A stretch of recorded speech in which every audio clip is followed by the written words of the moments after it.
guys, you've all signed up for band. So I'm going to tell you a little bit about what the course is going to be about and what your choices are and all sorts of stuff like that. Okay? For starters, this is probably one of my most favorite courses to teach. I love it. I look forward to it every single week. For you, it's going to be a lot of fun and it's going to be a lot of work. Your face is going to hurt. Your hands might hurt. Your back might hurt. But that's because we're using muscles that haven't been used that way before. And whenever you start something new and your muscle isn't used to it, it tends to get a bit sore until it's used to it again. So if you practice at home and you keep bringing your instrument to school and you practice at school with me, after a couple months, it won't hurt anymore. And it'll just be fun. You have to choose an instrument. And it's important to choose the instrument that's right for you. I know a lot of people want to play what their friend is playing so that you can sit together in class, but that's not always the best idea. I can tell you, I've played a lot of these instruments, and you're going to hear me play them, and some of them I play well, and some of them I don't play well at all. Each individual has a best fit with an instrument. Some of that is about how hard you want to work on it. And some of it is actually your physical characteristics, whether your lips are the right shape, whether your mouth is the right size, whether your fingers are the right size, whether your arms are long enough. So there's all these things to take into account. But if you've got the real desire to learn it, you could totally learn any of it, any instrument you want. I'm going to play a few of these instruments that you've got your choices from, so that you can hear how it's going to sound. I'm a beginner at a lot of these, so you're going to hear how a beginner sounds on these instruments. This is a flute. It's part of the woodwind family, and it's probably one of the highest pitch instruments that you could choose to play right now. But you've got a lot of keys, and so that means, again, you need to make sure that your fingers are strong enough so that you can move quickly when it's necessary. You blow over the top, so you're not blowing air inside exactly. It's kind of splitting when it hits the top. So some air goes inside, some air goes across the top. It's kind of like blowing over the top of a pop bottle if you've ever done that.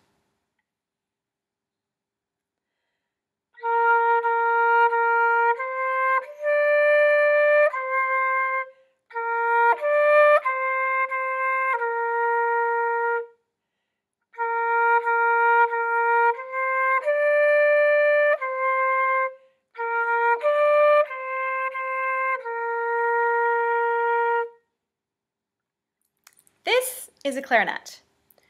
You'll see that it has a whole lot of places for fingers. Every single one of your fingers gets used on the clarinet, including your thumbs, okay? Including some of your fingers getting used in two different places at the same time. This is a woodwind instrument, and although this particular one is made out of plastic, you can get really expensive ones that are made out of wood. And it's also part of the woodwind family because it has a reed. And reeds are like pencils. They break easily. So you always need to have an extra reed or two extra reeds in your case all the time. If you're going to be a clarinet player, one of the first things you're going to do is go buy a box of reeds and keep them ready to go. Clarinet players, well, woodwind players, don't change pitch with their embouchure the way brass players do. They change it with their fingers, which means you need to really work those fingers and get the muscles in each individual finger strong enough so that you can move your fingers quickly from one key to another.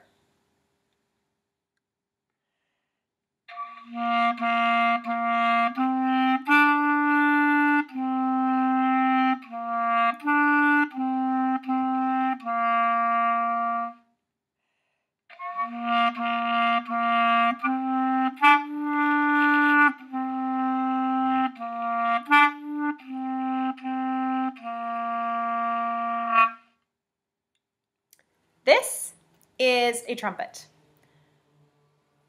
It's in the brass family, and it has the highest pitch of all the instruments in the brass family. So where your tuba and your baritone horn are down in the low end, this is up in your high end. Trumpets play all sorts of different kinds of music. So you can have them in rock bands, you can have them in jazz bands, you can have them in big bands, you can have them in concert bands, you can have them in orchestras. There's a lot of different things that they can play. You've got 3 valves on top, and you buzz into the mouthpiece, same as all the other brass instruments. You change the pitch through your embouchure. Okay? This instrument, I found hard. Now, some of my good friends found it really easy. Do you remember at the beginning when I was saying you've got to make sure that you choose the right instrument for you? This one I had to really work at. And I'm happy that I did, because now I sound a whole lot better than I used to, but I had to work hard.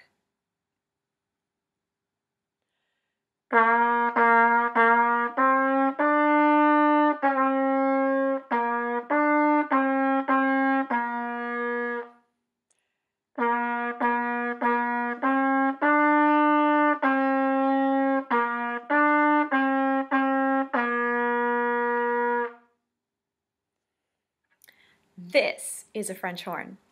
It's probably one of my most favorite instruments. I've only done a few lessons on it, so I'm still very much a beginner. And this particular French horn is actually a Kinderhorn.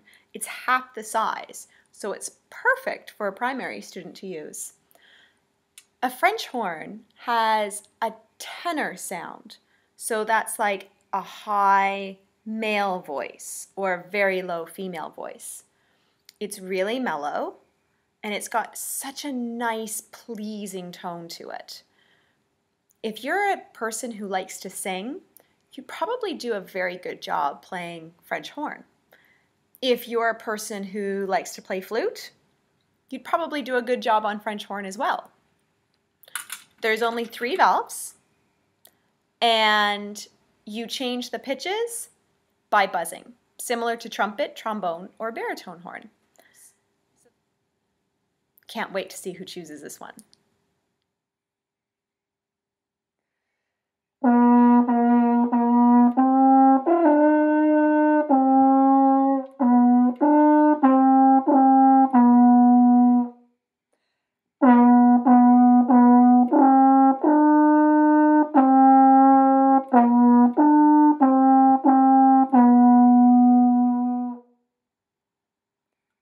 This is a kid-sized trombone. So it's made out of plastic, so it's a whole lot lighter, and it is smaller than a normal trombone, which means that if you're a primary student, or you're just really short like me, then you can still play and you can reach all the notes. This one has a slide. So there's no valves, there is no buttons, there is no keys, there's just the slide. And like all of our other brass instruments, we buzz into the mouthpiece and we change everything through changing our lips and our embouchure. So mouth still gets a workout, but your fingers, they just kind of chill out. They just hold on to the instrument. Trombone is, again, part of our bass section in the band. So sometimes it's got its own part, little solos. Sometimes it is playing the same as the French horn in the tenor area, and sometimes it's playing the same as the baritone horn down in the bass area. It's a really versatile instrument.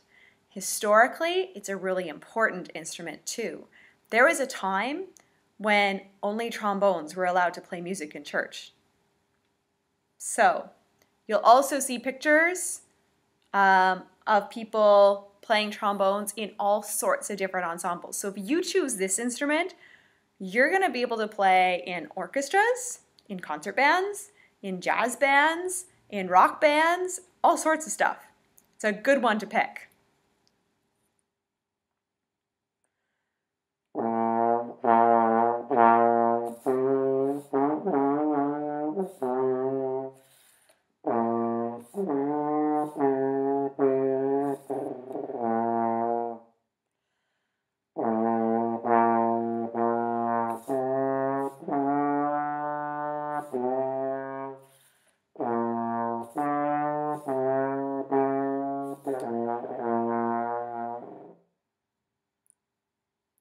This is a baritone horn. Kind of looks like a tuba, but it's actually a lot smaller than a tuba. So it's perfect for a primary student. It's even smaller than a euphonium. So baritone horn is a great size to start out with if you like to have that bass sound. Only 3 valves, so your fingers don't have to work out too much. Your mouth gets a little bit more of a workout because you need to buzz all of your pitch changes, but pretty simple, okay? You're gonna have to listen carefully, and you're gonna have to match the pitches, same as all the other brass instruments. Who's gonna pick this one?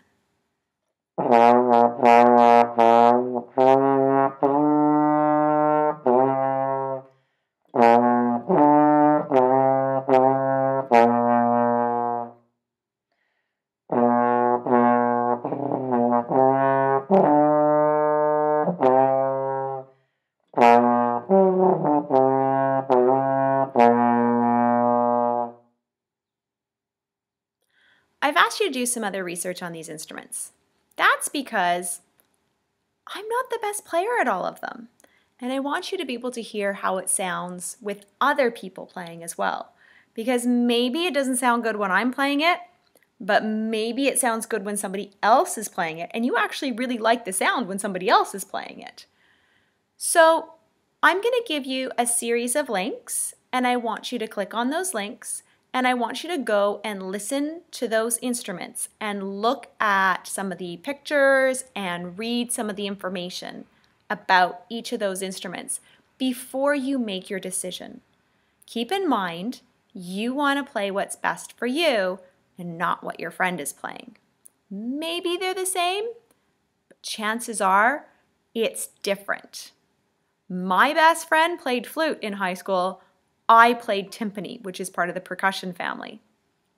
So you might need to think about whether or not what you're choosing is actually the best thing for you, or if you're just choosing it because your friend is choosing it. Okay?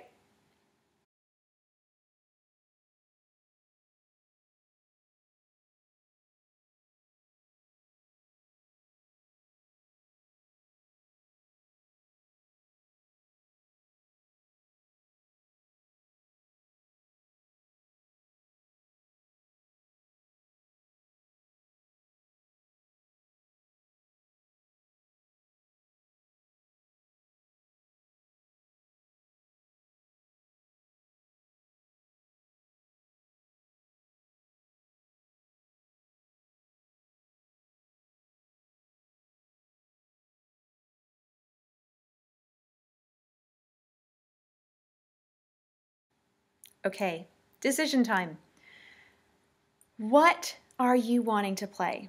And when I'm asking you that, what I'm really saying is, what do you want to practice every single day at home for 10 minutes, even when you're tired?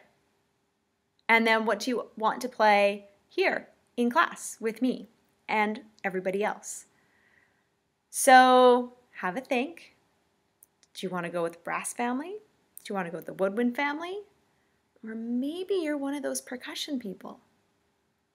Fill out the Google form, and then you're done for today. It's going to be so exciting next week when everybody finds out what their instruments are. I can't wait.